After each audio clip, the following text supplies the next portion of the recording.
Right. What's good, old heads? It's your boy, Mr. Michael. And your girl, Big Gwen, the Mac Diva. What Diva, we got today? I've been seeing some topics, Diva. I've been seeing something I wanted to discuss with you and share with you. But I saw a recent interview with Damian Hall. Now, I haven't watched the whole interview. I just saw clips, bits and pieces of it. But I thought it'd be interesting because that's some, Damian Hall, part of the group guy. Oh, brother. Yeah. Interview with him and, Guy, Diva and I old schools, we old heads. So Guy was special to us. But he was talking about some of the stuff with Guy. Now, these clips that I pulled up for us to react to, I actually haven't watched these particular clips. I wanted to share these with you because I thought they would touch on topics that you and I would love to talk about. The first clip is Damian Hall. He did an interview on the Holding Court podcast. So it's just interview that you and I can share.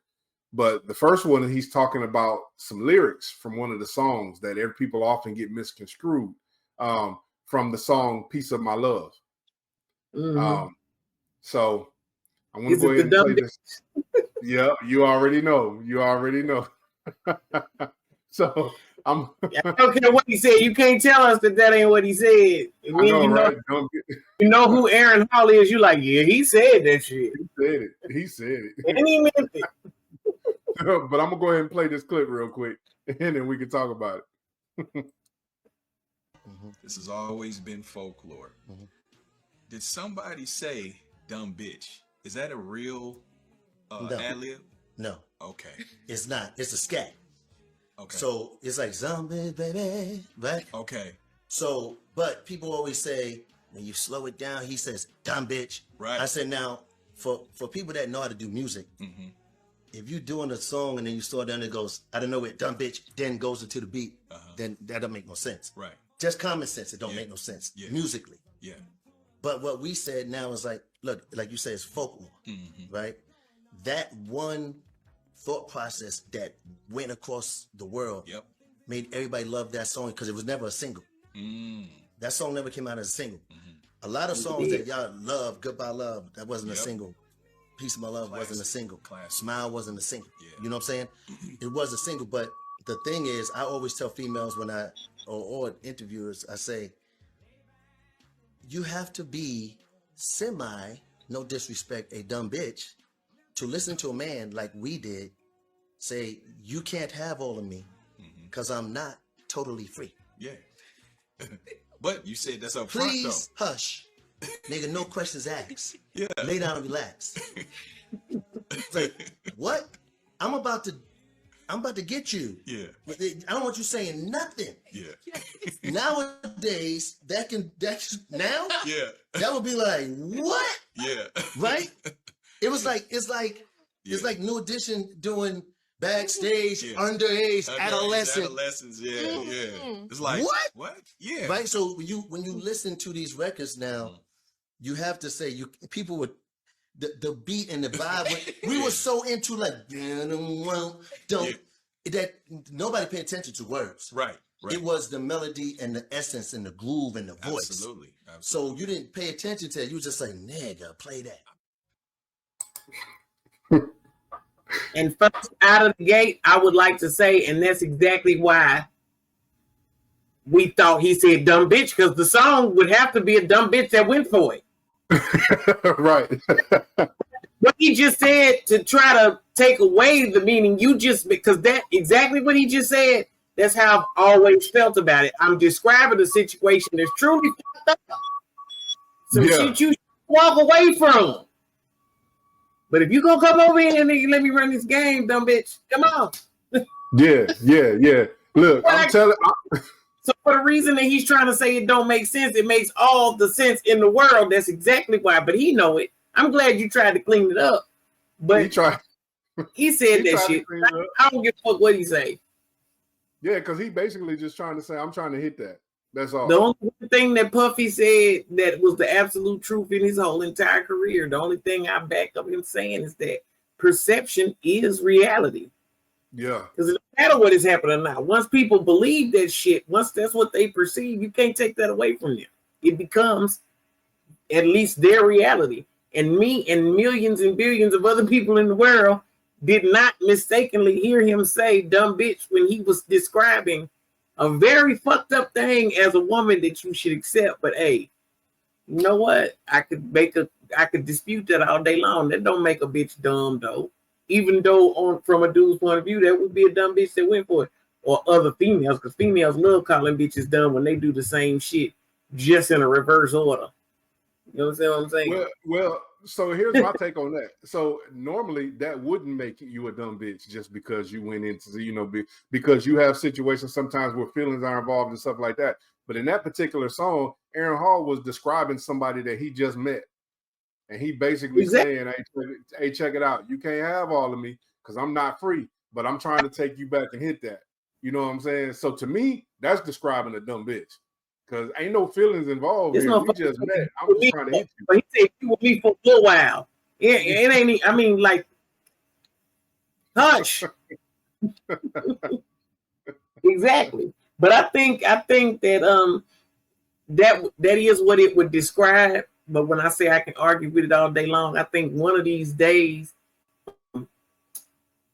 well, it ain't never gonna be all men. It ain't gonna never be all guys, because it's always some retarded asshole that don't know what he's talking about to teach the next generation. They teach this. That's why we got dumbass dudes too. But my point is, one of these days when they recognize the pure, sleek, beautiful, savage in women, they'll stop feeling like that. Because sometimes you become the dumb nigga because you explaining some shit I don't give a fuck about. I knew at the door. I was already knew what I wanted from jump. Okay, hey, you know what? I didn't even think about it from that perspective. Yeah, because women, it's beautiful, but that's part of the thing that makes us so great at being cunning, is because men on a regular basis naturally think this soft, beautiful creature, I don't want to hurt her. Oh, but I'm gonna fuck her once. I'm gonna have to leave, bro, because I got to. And her man, she like, we go to well, you know my situation. I come to y'all. I go to the dudes too, but you know, in my mind, we like, man, I just want to hit. Nigga, I don't even give a fuck. Sometimes we don't want to get involved. We be like, I kind of hope the shit is trash, just so I can walk straight away from it. Hey, you know what's messed up though? Hey, real talk, Diva. I think you opened up a whole can of worms for real. Because I never even looked at it from that perspective. But that's deep as fuck to think that everybody looks at us like we these really soft, beautiful creatures. You can't hurt them. You know, women is fragile. This is what you've been told all your life. That's really not the case. I mean, and most of the time it's really not. But what we do know is you don't ever know when it's not the case, because we can always play on that because it's what you expect. Right. But you know, that's the whole thing though. Hey, it's gonna be some women that's gonna be mad at you. You giving up too much game right now. But it doesn't matter if I'm giving it to you, because we know how to play that card. Yeah. I feel like Gail trying to get them $2 from Claus. What you going home for? So early. Keeping my eyes on that nigga. But you can't never tell. I mean, you can't tell if it's real or it's fake. You know, half the time dudes don't know what's going on, because we're what I tell you, the difference between cats and dogs. Hey, fellas, Diva just basically told y'all players that most of the time you not a player. You getting played. You just think you the player. The majority of the time. That's messed up though, because real talk though, we do have that perception that, you know, women, you know, we got to make sure we take it easy on y'all. We got to make sure we spare y'all. And you just basically said most of the time women want the same shit we want. We just know how to play it to make you think we don't. So here's the thing, because guys are simple for us. That's anyway, because we know exactly what you want. We know exactly how you want to feel. We know what we need to do to push you, to get you to go where we want you to go, to do what we want you to do. And that is why people always be like, oh, that soft ass nigga. If I found out my bitch cheating, I'm da-da-da-da. No, you ain't. And I'm gonna tell you why. because the one that you can't hurt a man unless he give a fuck. First of all, can't hurt him unless he give a fuck. So usually the betrayal goes so deep with the guys because it's that one. It's not all them other hoes that he fuck. He don't give a fuck about that. And then sometimes one of them hoes that he might be fucking might be the one he care about, but he was already obligated when she came along. So then he can't bust a move. He can't move around. But when them feelings get hurt, it's a sad, sad, sad thing to be able to not communicate with your old lady because that bitch done broke me down and I can't do nothing. I can't even talk to her about it. Of course, she gonna get mad. I can't say nothing to my boys because they gonna be like, nigga, over a bitch, because that's what you done made them think that bitch was. But the whole time, she been stroking that ego and playing on it. And, I mean, I'm just saying. Woo, we don't want to talk about that because I can tell you, boy. Hey, that's some good shit. What I tell you, dogs go out, shit in the yard, walk away from it. They don't even smell it to see if they sick. That's some good shit though. Hey. Over in a corner, kick it a couple times, bury it, try to step on the grass, walk around and make sure they can't smell it, and then they walk off and go back to their business. Hey, Diva, we might have to put a pin in that. I think we're gonna have to come back to that. We're gonna have to do a whole conversation about that. We're dangerous creatures when we want to be, and that's not to say we don't genuinely love and we won't give somebody our all, because we will. When we go hard, we go hard. Right. You know what I'm saying? And that person is that everything. So it's not a joke. What I'm telling you is you can't tell the difference between. So if you got a girl and she seems like she good to you, nigga, ride the ride. Don't ever think you know more than she do, though, because most of the time, especially if she come asking you questions, she don't tell the truth, because 9 times out of 10, she knows when she asks you. The fact that she asked you is like, oh, shit. Yeah. Yeah. You know, when she asks you, she already know you're going to lie, too. Exactly. Well, she's hoping that you don't. That's why she asked, because she's hoping that you don't. Right. But you know, nothing in this world. A nigga, you want to stop a nigga dead in his tracks, he could be laughing, talking in the club, having a good time, phone ring, hello. 4 words. We need to talk. Nigga, the peanut butter you stole when you was 3 comes back into mind. Everything you ever did wrong happens when a woman says, we need to talk. Hell yeah. Hell yeah. I did not cheat on that test in the 4th grade. Yeah. What is it? Do she know about? Do she know about? And this is why, and the women, I mean, we already know. So any women watching, they don't even have to tag this, but we can always tell when you got shit to have, because everything will get quiet and it'll be like, hey, okay, what's up? Nigga, I said we'll talk when you get in. But I mean, like what's up? Everything good? Yeah, you know you got something going on. You pretty much straight. You know what? He's either real good, real secret, or real stable when you say we need to talk, and you not joking about that, because that'll take all the smiles out. Nigga chest get tight, stomach be like, oh, hell yeah, hell yeah. But if he just hit you with one of them, all right, baby, I'm gonna call you back. I will talk when I get there sometime. He's secure. He ain't really got nothing to worry about. Either that or he's too stupid to be scared. Hey, listen. Motherfuckers get so wrapped up in themselves and being so sure that they fine with it, they don't even have the common sense to be afraid. Yeah. Hey, speak for them other ones. Because I hear, baby, we need to talk, and I'm automatically looking for the classified section trying to find me an apartment. Your whole, you remember like when you was in school, you know you done got in trouble. I'm gonna beat your ass when you come home from school too, boy. That clock was hard on the nigga when you was waiting to get out of school and get that ass. The clock was hard on the nigga. Hell yeah. Hell yeah. Hey, we definitely gonna throw a pin in that.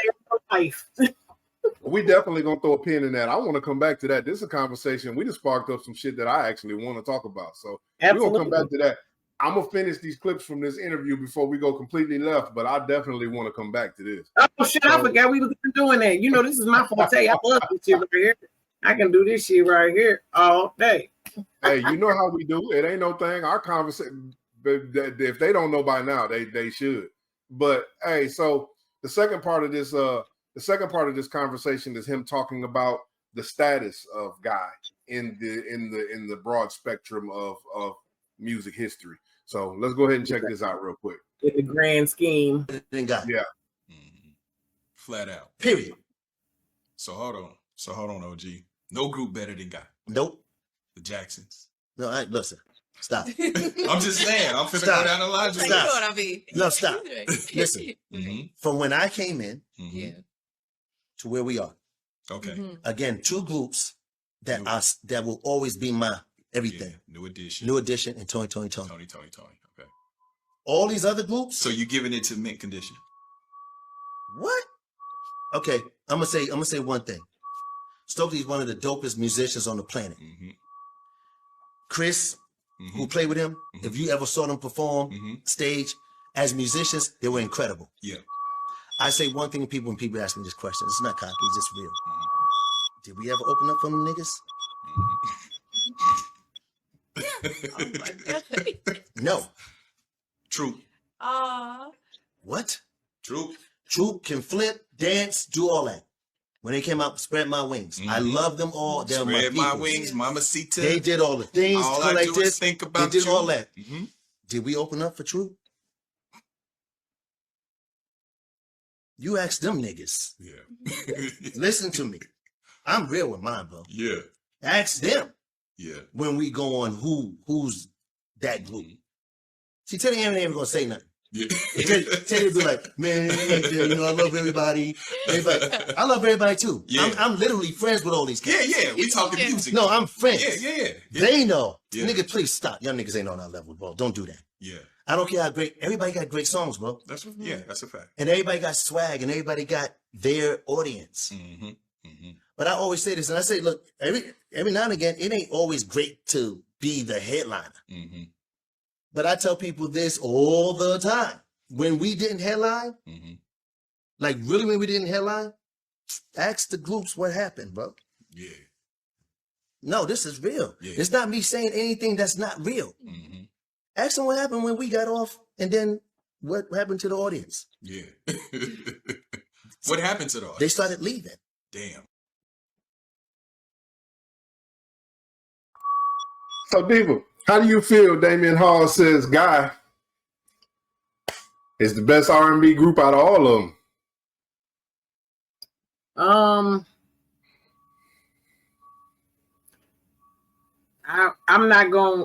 I'm not gonna dispute it down to the ground. Like, I'm not gonna say that. No, hell no, they not. Because I mean, individually, that's what they're supposed to think, right? Right. But I don't know, because he kind of opened my ears up when he said something about mint condition. That look on his face. Don't talk about Stokely, please don't. Yeah. Don't. You know what I'm saying? Guy was solid, but I wouldn't say that they were the best.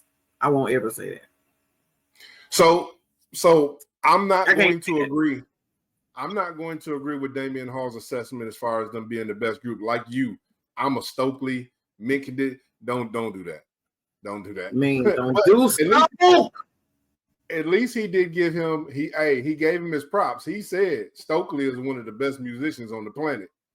That's yeah, he's a bad man. That's real talk right there. What I will say though, when thinking about guys, before they disbanded, thinking about guys' discography, I might be able to say that of the groups that he named, they definitely have the best discography. Yeah. I ain't fucked up with none of that. I just can't call them the best. Can't say that there's a best group. I cannot say that because it would eliminate too many people that would come close or be above for me. I can't pick out best anything of anything. That's like somebody, like I said, trying to ask you what's the best Prince song ever. Like, nigga. Yeah. And I also think it boils down to generation too. In this way, if Guy was out right now doing that, then I would have no problem with him saying we the best. but at the time when Guy was popping, there was so much to choose from. You know what I'm saying? There was a lot of good R&B groups at that time. So you know what? Yeah, but see what I'm talking about. The groups are you know, it's tons of them. But when I have to do that, the assessment for me would have to make it a thing where I had to break that down. I can't compare a group of 3 men and whatever parts they play in this group to a group that's got like 5, 6 members. Like, it's not the same for me. You know what I'm saying? Right. Condition, you're gonna throw them out because Teddy's a motherfucker with a keyboard and a piano and that type of thing, and I get that. But you have a stage full of musicians playing instruments. I can't put against that. You know what I'm saying? I can't put them against that. There would have to be some regulations, some kind of guidelines as to what we're talking about when that comes. But I mean, shit, I give them their props. You know, guys, they own the money. They own the money. Guy was definitely one of them groups. He's saying that at a time when it done been so many people to come and go since then. That that's just not I mean, that's the way you're supposed to think because that's your group. Right. So I'm not knocking him. I'm just saying it's a lot of stuff to consider. I couldn't ever just say that they was the best or anything. I can't do that. I don't have a best. Yeah, I agree with you on that. I agree with you like that. Like the one area that I tried to give him a little bit of credit for what he was saying was the discography. Like Guy's discography is the shit. But and then you're gonna make me actually go back because now that I'm thinking about it, I'm thinking Damien, how much did you do? Yeah, that part. That's the part that I was actually getting ready to say is when you have all these other. Yes, you was the least involved. I mean, up front. Right. Right. Like and you have all these other groups where they had multiple members of the group that could sing and was part of the draw and stuff like that. And of course you had Teddy's production who created that New Jack Swing style and everything. Yeah. So that was kind of a phenomenon. He got you know New Jack Swing locked. Yeah. Yeah. But real talk, like the live draw, like the discography, you give that to Teddy because of the production and the the new style of music that they created. But the live draw, there was only one person on that stage that people came to see. That was Aaron. Yeah. So I don't know. That was interesting. That was interesting. But I thought I would get your reaction to that. That was cool. That was cool to hear. And that brings up debates for a later day. That actually makes us want to dig more back into that time and kind of do some possible comparisons. But don't do the mint condition thing. I'm sorry, Damien, you can't do that because you're gonna have to leave Stokely alone. You're gonna have to Stoke. Ooh. Well, not just Stokely, of course, but not even just Stokely. Like you said, you had whole live bands on the stage performing. You know what I'm saying? Playing real shit. Not pre-recorded shit. Right. Yeah, so it's kind of hard to step into that arena. But hey, that was fun. Just wanted to dive into that real quick. Hey, y'all, if y'all like this video, make sure that you click in the like and subscribe and keep following us. We're going to keep coming to you. So, hey, we love y'all. Till the next time. Peace out.